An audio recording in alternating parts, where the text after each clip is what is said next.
Alright, today I'm upgrading my lift pump on my 6.5 turbo diesel. And I have a Carter lift pump, and I bought a painless fuel pump wiring harness lift pump. What I did for my bracket is I actually had a couple of these 1/4 inch thick steel by 1.25 inches, 10 inches long, both directions.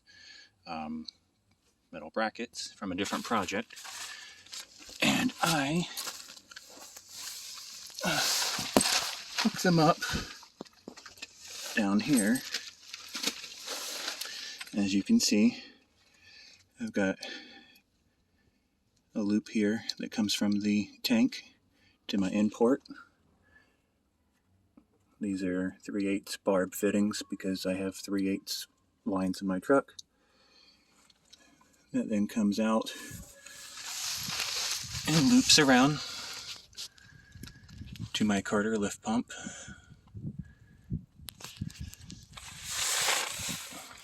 Out the other side of the Carter lift pump, right here, goes to the truck. And here's a better view of the tank line here. I bought these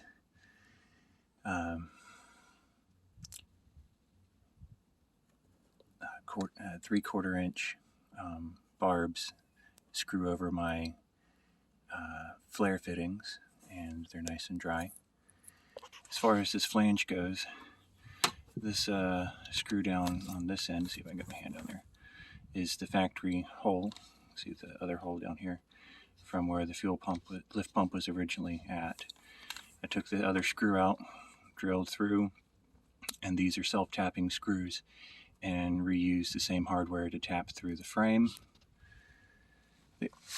This bracket here, I had to drill the holes here to match with the water separator filter. And then, as you can see from this side, there is the line that goes up to the engine. So, line from the tank to the filter, from the filter to the pump, from the pump to the truck. As far as power goes, I have my ground wire right here, drilled straight through the frame, and this is the 12-volt power coming from the relay box, or the fuse box.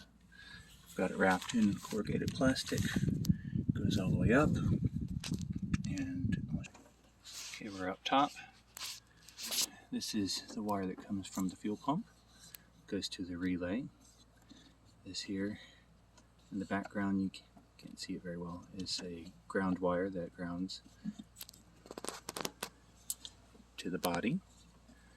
Then you have the battery or power wire coming to this, what's it called again? It's not a fuse, it's a, my mind's blank. Anyway, circuit breaker, I believe. And then from the circuit breaker, we come up here to one of the posts, and there's our power.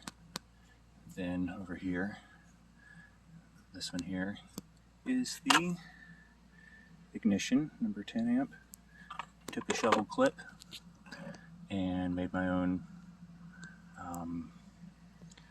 piggyback there, and that loops back to the relay to tell the pump to turn on. So anytime the key's on,